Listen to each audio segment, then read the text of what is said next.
Hello everyone, this is Creality T. How often do you maintain your printer when using it?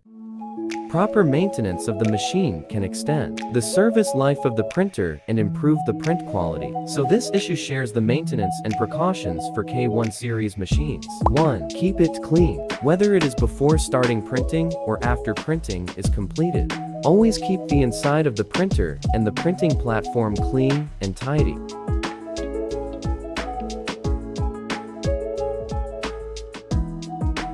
2. Application of lubricating grease. Every 500 cumulative printing hours, lubricating grease needs to be applied to the threaded rod and smooth rod. It's crucial to remember, it specifically needs to be lubricating grease, because the optical axis above the x-axis is driven through a graphite copper tube. Never use liquid lubricants.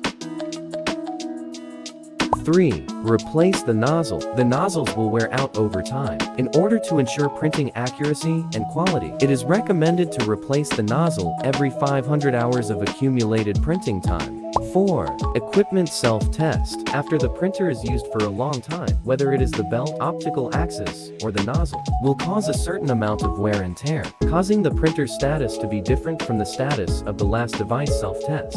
It is recommended to perform a device self-test every 300 hours of accumulated printing time. Make the printer's detection compensation more consistent with the current status.